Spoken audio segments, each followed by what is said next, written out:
덕분에 오늘 이런 자리에 서게 됐습니다. 고맙습니다. 오늘 제가 주제는 명예교수 상을 받을 때 수상소감 말하라고 그래서 제가 말씀드렸던 게, 우리가 은퇴한 교수지만은 앞으로 이 살아남을 우리 후배들, 후손들한테 좋은 사회를 물려주는 일을 해야 안 되겠느냐, 그런 뜻에서 제가 서양 속담 하나를 소개했는데, 그런 이야기를 좀 더 정리해 가지고 오늘 발표하게 됐습니다. 오늘 발표 순서는 지금 우리가 겪고 있는 코로나 팬데믹이 준 우리 사회의 쇼크에 관해서 먼저 말씀을 드리고, 이러한 사회적 쇼크가 한국과의 장래를 바꾸어 버리는 역사적 사례를 몇 가지 소개해 드리고, 그리고 우리가 지금 이런 코로나 팬데믹으로 인해서 더 심하게 벌어져 있는 사회 양극화를 어떻게 해소시킬 것이냐, 어떻게 바람직한 경제지도를 우리가 만들어낼 것이냐, 그런 차례로 말씀을 드릴까 합니다.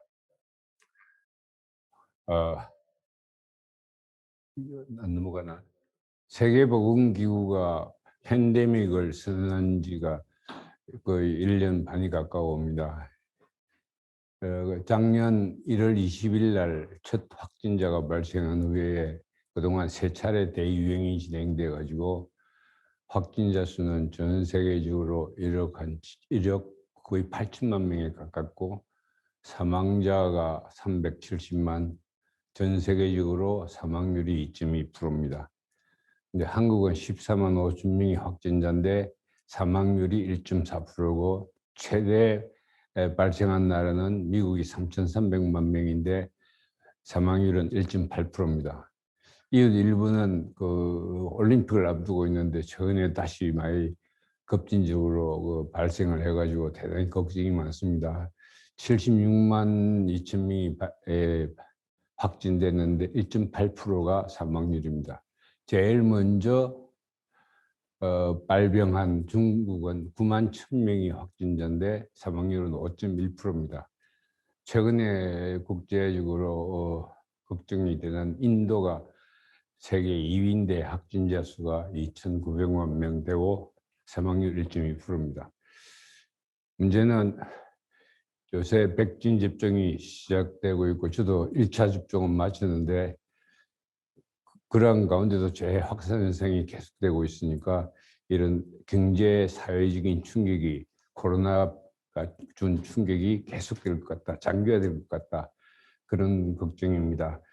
그래서 이게 양질의 일자리가 계속 감소가 되고 있고, 제조업과 서비스업, 대기업과 중소기업, 이런 산업별 경기가 차별화가 심화될 거로 걱정이 됩니다. 그 다음에 여러분들 그 표를 보시겠지만은 그 중에서도 그런 고용의 경우도 상용 고용, 상용 근로자 1년 이상 되는 사람들은 안정적인데, 임시 근로자나 비정규직 형태, 일용 근로자, 이런 사람들이 많이 줄어서 걱정입니다. 특히 20세 청년층의 고용률이 제일 많이 감소했습니다. 이 그림 1에서 보시면은 상용 근로자는 오히려 2018년을 100으로 할 때 그보다 올라가고 있는데, 임시 근로자, 빨간 금이죠, 일용 근로자에게 떨어지고 있고, 연령별로 보면은 제일 많이 처진 게 20대입니다. 저 밑에 보시면 제일 밑에 한 거. 그리고 이 60대 이상은 뭐 올라가다 내려갔으니까 그 정도고, 그런데 그래서 20대가 지금 제일 큰 피해를 보고 있다, 그런 생각입니다. 이 바람에 이제 상위 20%와 하위 20% 가구 시장 소득을 기준으로 하는 소득 5분위 배율입니다. 그 상위 20% 가지고 있는 소득하고 하위 20%가 가지고 있는 소득하고 몇 배가 차이 나느냐. 그게 2019년 4분기 6.89배인데 2020년 4분기는 그러니까 1년 만에 0.93배 이렇게 불었습니다. 그러니까 소득 가진 자와 제일 못 가진 자의 그 배가 그 소득 배수가 너무 더 벌어졌다는 얘기죠. 그래서 이게 소득 악화가 진행되고 있는데 우리가 선심성 지원이라고 그러죠. 전 국민에게 동일한 소득을 주는 그런 그 정책보다는 소득 악화가 진행되고 있는 하위 계층에 대한 두터운 지원이 필요한 것 아닌가 그런 생각입니다. 소득 양극화 현상은 우리나라뿐만 아니라 세계적으로 일어난 추세입니다. 부가 가진 자한테 더 많이 쏠리니까 가지지 못한 자, 우리 작고 낮은 자라고 그러는데 그런 소득이 점차 더 줄여서 격차가 자꾸 벌어지는 거죠. 상위 1% 소득하고 하위 50% 소득을 비교해 보면은 미국의 경우 상위 1% 소득 비중이 20%인데 하위 50% 소득 전부 다 합해도 13%밖에 안 됩니다. 그렇게 되니까 소득이 이거 너무 심하게 가진 자한테 집중되는 것이죠. 그다음 또 걱정 하나는 우리 인구입니다. 아까 보셨지만은 젊은 층들이 직장도 구하기 어렵고 집도 사기 어렵고 그래서 결혼을 안 하려고 합니다. 낳아도 육아비 부담 등이 있으니까. 그래서 우리가 이제 인구 모양을 보통 피라미드라고 합니다. 제일 밑에가 어린 아이고 점차 커지고 늙으면서 죽어가니까 이렇게 삼각형 형태로 되는데 그게 지금 여러분 보시다시피 여기 1960년은 피라미드 형태로 생겼습니다. 젊은 층은 많고 노년층은 줄어지는 그게 2020년대 지금 금년에 하니까 이거 항아리 형태로 바뀌었어요. 젊은 층이 덜 놓고 이 가운데가 배가 불룩한 40, 60대가 제일 많은 그런 형태로 바뀌었습니다. 그런데 이게 앞으로 어찌 될 거냐, 통계청에서 추계한 걸 보면 그 옆에 그림입니다. 이게 역삼각 형태로 이렇게 그러니까 젊은 층은 안 낳고 위에는 건강성대가 좋아지니까 더 많고 이런 형태로 변화될 거다. 이러되면은 그 다음에 보시죠. 중요한 가지가 이제 이 생산 가능 인구당 부담해야 될 고령 인구수가 있습니다. 나이 많으면 일 못 하시니까 젊은 사람들이 부담을 해야 되는데 지금 2015년도 자료는 생산 가능 인구가 1인당 생산 가능 인구 100명이 부담해야 될 고령 인구수가 17.5명이었는데 2040년이 되면 58명이 됩니다. 100명이 58명. 그리고 2065년도는 88명이 됩니다. 이렇게 이 노령 인구를 먹이 살려야 될 젊은 층의 부담이 점차 늘어지게 되니까 이게 좋은 나라가 아니죠. 그러면 이제 노년 빈곤층이 계속 증가되니까 젊은 층은 왜 우리가 먹이 살려야 되냐 하고 이제 사회적 갈등 구조도 더 커지게 될 것 같습니다. 여기에 대해서 제일 심각한 게 우리 국가 보치입니다. 이 기회에 좀 요새 이야기들이 너무 이런저런 이야기 저한테 묻는 사람이 많은데 정리를 하면요. 국가 부채는 확정된 부채가 있고요. 그리고 공무원, 군인연금 이런 충당을 위해서 잠재적 부채가 있습니다. 그런데 이제 이 확정 부채가 2020년에 850조고요. 공무원, 군인연금 등 잠재적 부채가 1044조예요. 그래서 두 개를 합하면 잠재적 부채도 언젠간 부채가 되니까 1985조 3천억이다. 이게 1985조 3천억이 얼마나 되는 거 아니. 내가 5천만 국민 1인당을 나눠 보니까 3,970만 원입니다. 그러니까 태어날 때 웅이가 태어난 순간에 우리가 물리주는 빚이 3,970만, 4천만 원 정도 될 겁니다. 물론 지금 확정된 상태만 하면은 한 2천만 원 못 미치지만은 이런 엄청난 빚이 최근에 굉장히 많이 불었습니다. 밑에 그림 보시면은 이게 중앙일보에서 제가 올해 붙인 건데 최근에 이렇게 그 올라가는 속도가 굉장히 가파라졌습니다. 그게 이 정부가 들어서면서 그 빚이 더 커지고 있는 게 여러분들 보이실 겁니다. 문제는 빚이 얼마라도 우리가 갚을 능력이 있으면 됩니다. 근데 우리 갚을 때 그 능력을 보통 비교할 때 경제학자들이 하는 방법은 우리 국민들이 1년간 생산한 그 총생산, 국내 총생산을 기준으로 해서 그 지금 빚이 얼마나 되느냐 그렇게 따집니다. 그 밑에 그림이 좀 나타나 있는데 우리나라 그 국내 그 총생산이 명목으로 1924조 5천억입니다. 그런데 가계부채는 제 그 가운데 빨간 게 가계부채인데 이미 우리 국민들이 1년간 버는 것보다 넘었었습니다. 이거 심각합니다. 가계부채도 굉장히 크고 기업부채는 그보다 더 큽니다. 2,137조입니다. 기업도 1년간 다 버는 거 다 해도 못 갚을 정도로 빚이 컸습니다. 지금 말한 국내 정부 부채는 어떠냐? 확정 부채는 전체 한 50%안 되지만 잠재 부채까지 하면은 이미 명목 국내 총생산을 넘어섰습니다. 이거 심각한 일입니다. 지금 이게 5년간 그 OECD 회원국 중에서도 성장률이 제일 높습니다.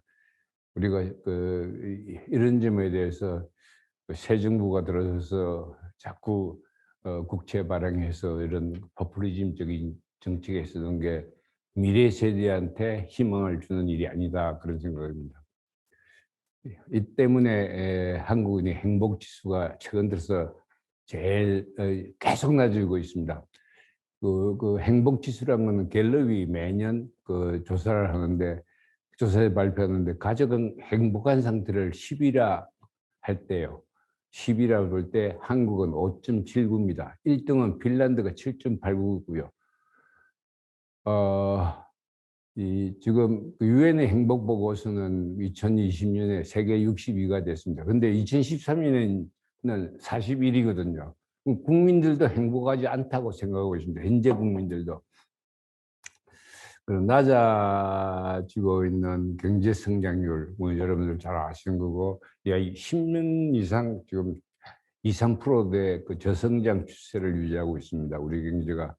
그런데 거다가 더 큰 거는 출산율이 낮아져서 일할 수 있는 인구, 생산 가능 인구가 더 줄어지니까 이게 이제 미래의 어떤 우리 청년들한테 우리 미래 세대는 넘겨줄 그 큰 빚이 안 되겠느냐. 지금 현재 우리 국민 소득은 미국의 절반입니다.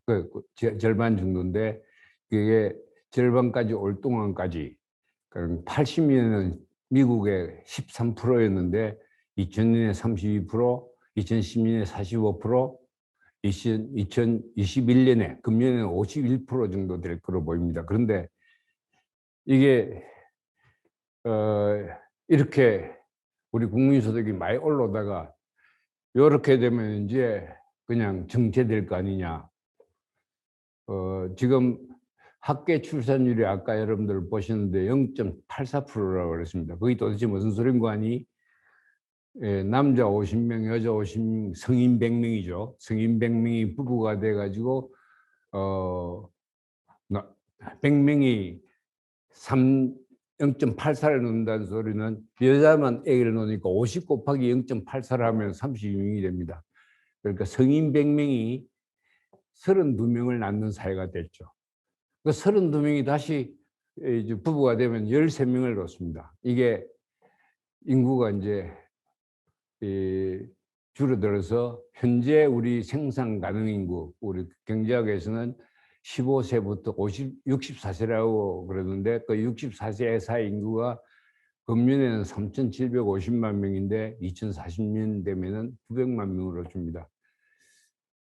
그러니까 900만 명이 이제 위에 세대들을 머리먹게 살려줘야 되는데 미래 세대가 희망을 가지고 아이를 낳아서 키우고 싶어하는 사회가 될까요? 그럼 미래 세대가 애를 안 낳게 되면 대한민국은 어디를 갈까요? 이게 저희들 걱정입니다. 그러게 코로나와 같은 충격이 덮쳤을 때 그 한 사회가 어떤 선택을 하느냐, 그게 이제 뭐 몇 가지 역사적인 그 또렷한 사례들을 제가 짚어보겠습니다. 그 패스트라고 있습니다. 그 얼굴이 패스트에 걸리면 얼굴이 검게 변합니다. 그래서 흑사병이라고 그러죠. 흑사병이 이 14세기 중반에 중앙아시아로부터 이 흑해, 유럽의 그 중심부에 있는 흑해의 상류 관계에 이 상륙하고 나서 그게 비단길을 따라 움직이는 그 상인들을 따라서 흑해로, 지중해로 이렇게 번져 나갔습니다. 그래서 그게 유럽 대륙이 전년 7년 만에, 지금 그 통계는 그 당시 확실히 않아서 잘 모르는데 유럽 인구의 절반 정도, 1억 명 정도가 사망한 거로 나타납니다. 그 옆에 그림 보시면 거기에 이전한 경로가 나타나 있습니다. 화살표 방향으로 내려갔습니다. 그러니까 유럽 지나간 데마다 인구의 절반이 죽었다고 한번 생각해 보십시오. 이게 얼마나 큰 피해를 줬겠습니까? 그게 이제 이 유럽 국가들의 장래 모습까지 바뀌어 버립니다. 그러니까 당시 유럽은 로마 제국이 붕괴되고 나서 그 대신 봉건 영주제가 그 자리를 차지했습니다. 봉건 영주제라 그러면은 뭔가 하니 왕이 군사를 대는 조건으로 영주한테 땅을 주고 그걸 봉토라 그럽니다. 그 영주로부터 받은 토지를, 영주가 받은 토지를 소장농한테 줍니다. 그 소장농은 거주 이준 자유가 없으니까 농노라 그럽니다. 그러니까 봉건제도는 그런 식으로 운영되는데 생산은 농노가 하죠. 농노가 생산한 걸 전부 다 영주 바치고 영주도 그 먹고 남은 거 다시 그 임금한테 바치고 그런 식으로 운영되니까 봉건 국가의 기초적 운영은 농민이 했습니다. 농노가 했습니다. 근데 그 농노가 죽었어요. 이걸 찾다가 아주 깜짝 놀란 자료를 많이 발견했는데 어떤 그 영주는 지 밑에 소작농이 두 사람밖에 살아남지를 못했어요. 그러니 이제 봉건 국가가 무너집니다. 봉건국가 무너지는데 두 가지로 선택했죠. 그리고 영국 같은 데는 농민 반란까지 일어납니다. 우리 임금 더 올려주라, 일 못하겠다. 근데 이제 동유럽에서는 그 영주가 더 강화시킵니다. 농노를 쥐어짜는 거. 그 두 가지 선택을 하거든요. 그러니까 영국은 농민 반란이 명예혁명으로 거쳐서 농민들의 거주 이전 자유, 직업 선택까지 자유까지 줍니다. 그런 식으로 좀 민주적으로 농민들이 이 다른 직업도 선택할 수 있고 도시로 나갈 수도 있고 그게 허용되는데, 그래 나간 농민들이 아메리카 식민지 그 대륙 발견한 거로 계기로 해서 상업으로 커가지고 오늘날 그 영국이 세계적으로 해가 떠지지 않는 뭐 큰 나라가 된 게 이것 때문에.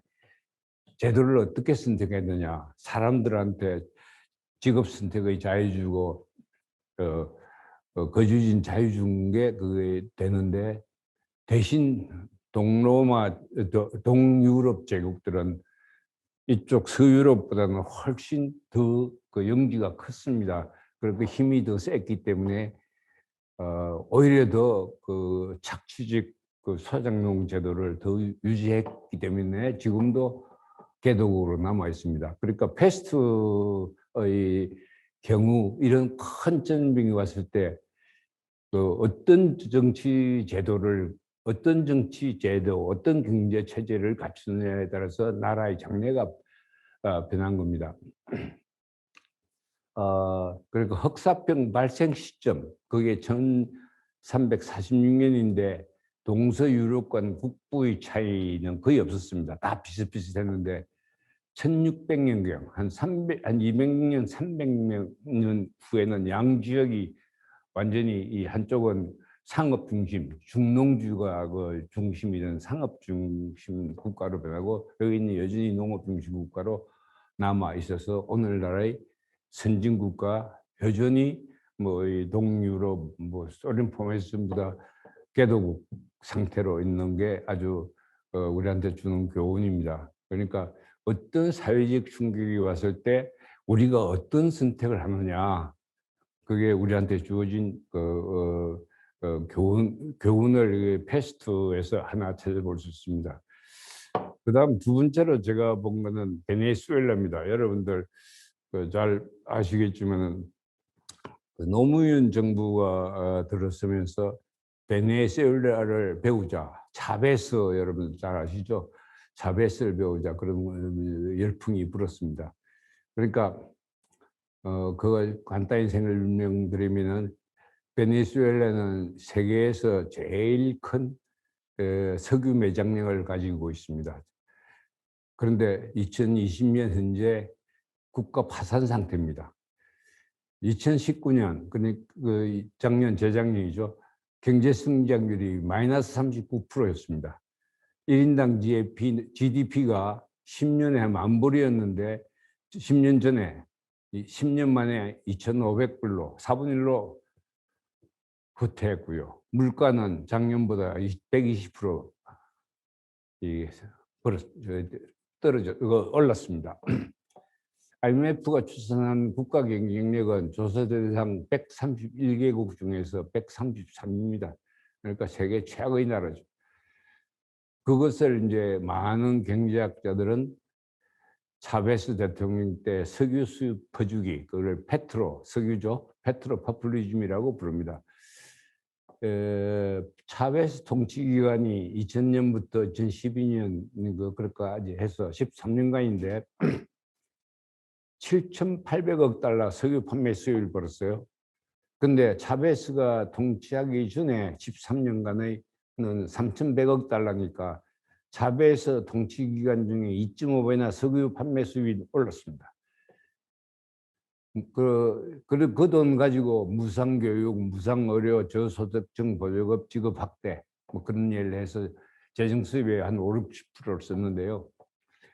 그러니까 정부 보조금이 거의 40%까지 상승을 했습니다. 차베스 통치 기간 중에는 꽤나 그거에 좋았어요. 다음 표 여러분 보신 대로 빈곤율이 저 있는 97년부터 2011년까지가 차베스 통치 기간입니다. 빈곤율이 1998년에 48.7%에서 2011년에는 27% 감소하고 진위계수도 감소했습니다. 그런데 이렇게 잘하던 그 베네수엘라가 왜 무너졌느냐? 얼마나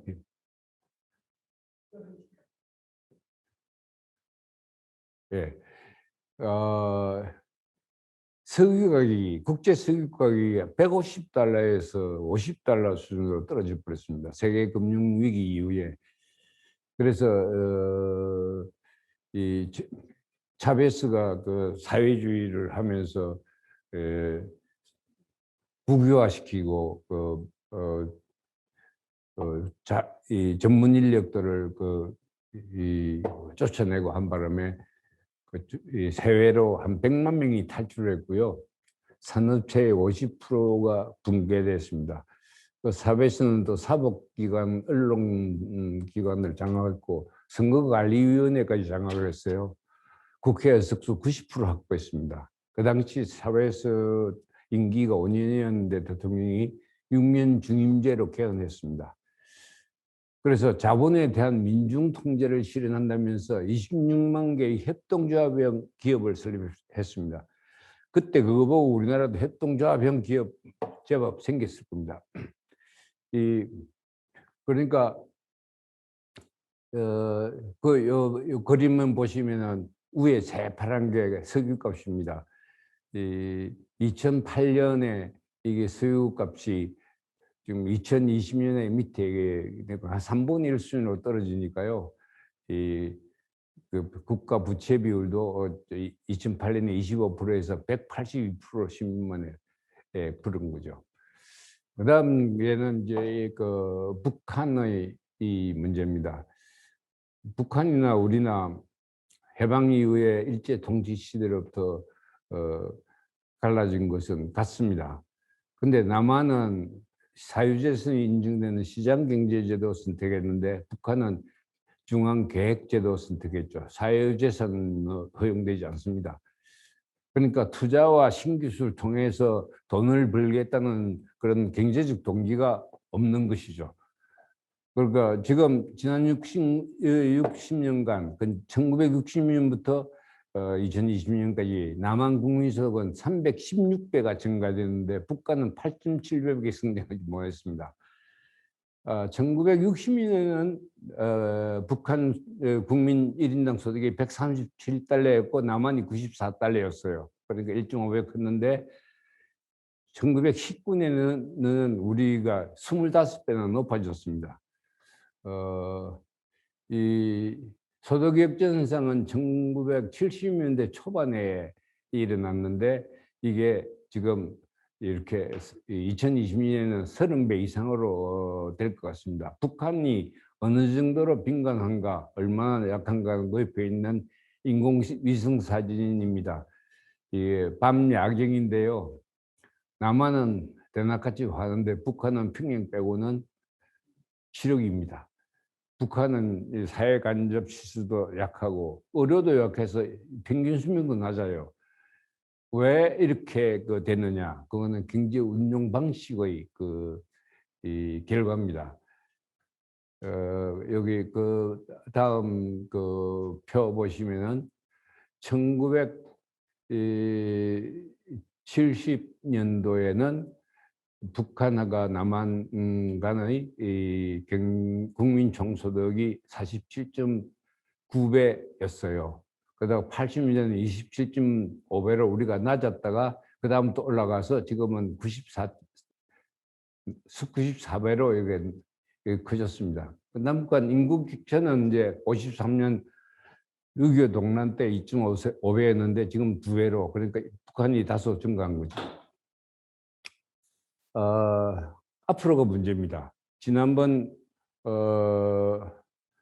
금년 3월 7일 김정은 북한 위원장이 연설하는 중에 1990년대의 고난의 행군을 결심하자 그렇게 얘기했어요. 왜 그랬느냐? 핵무기 개발 억제를 해서 국제사회가 제재를 강하고 있고 또 그 바람에 무역이 감소되고 돈이 없고 필요가 없으니 식량난도 가중되고 있습니다. 그러니까 이걸 또 자기들도 또 코로나 막는다고 폐쇄해 놓고 있고 하니까 북한이 이게 앞으로 유지될 것인가. 근데 남북한이 통일이 되면 어떤가? 많은 연구자들이 생각하기로는 통일 한국이 세계 2위의 경제 대국이 될 수도 있다 그런 생각합니다. 왜 그런 거 하니? 북한이 가지고 있는 풍부한 인적 자원, 광물 자원, 남한 자본하고 기술 자원을 결합해 놓고 이 대륙을 통해서 가는 기찻길이면은 더 커질 수 있지 않느냐. 이제 그래서 우리가 북한을 끌어안으려고 그러는데 이게 저 사람들이 핵무기 가지고 하는 거는 니 죽고 내 죽자니까 그런 식으로 나오면 별일이 없는 거죠. 그러면 어떤 그 경제 제도를 우리가 선택해야 좋은 사회를 물려주겠느냐? C쇼크라고 그럽니다. 코로나 쇼크. 코로나 쇼크가 와가지고 하위 근로자가 하위 근로자 하위 근로자 임시나 일용직이 감소하고 상용 근로자는 거의 비슷한데, 옆에 그림 보시면은 소득은 제일 위에가 소득 5분위가 상위 20%입니다. 거의 변화가 없었어요. 99.4%인데 1분위가 하위 20%거든요. 89.2%로 노동사업소득이 이렇게 줄었습니다. 그러니까 대기업이나 고학력이나 고소득층은 코로나에서 높은 충격 회복 능력을 보여주고 있는데, 빈곤층은 더 약화됐고, 빈곤층이 고소득층으로 갈 수 있는 그 기회의 사다리조차 안 보이니까 이게 우리 사회가 닥친 제일 큰 문제다. 뭐 요즘 화두가 그 공정입니다. 그 대선 주자로 그러는데, 윤석열 전 검찰총장도 공정을 이야기했고, 최근에 야당의 이준석이도 공정을 이야기합니다.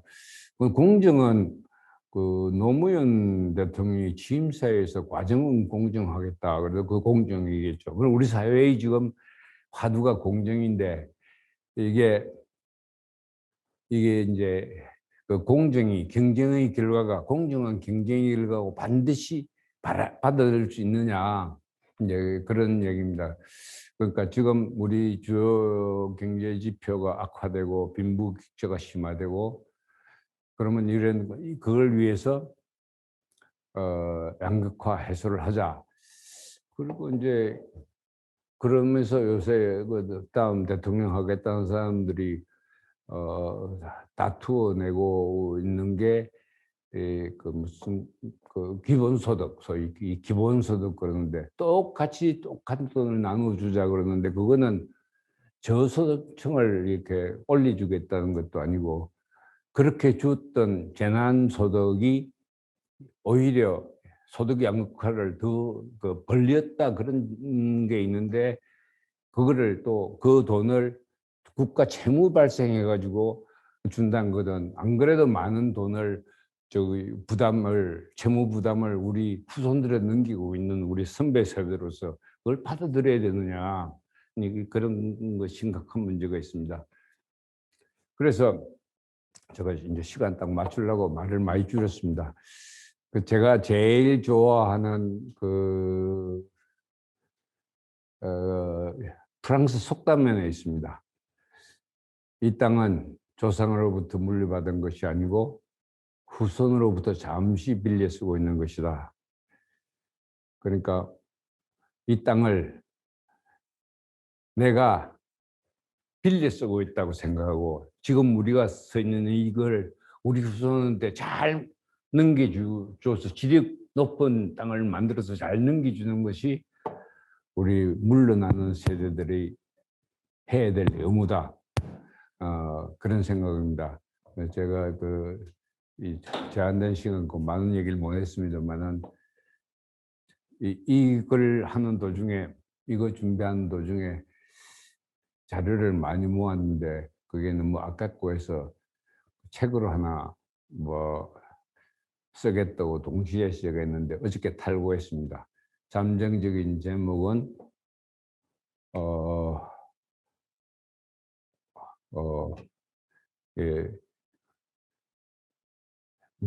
진보의 꿈을 실현하는 착한 보수의 길, 그렇게 정했습니다.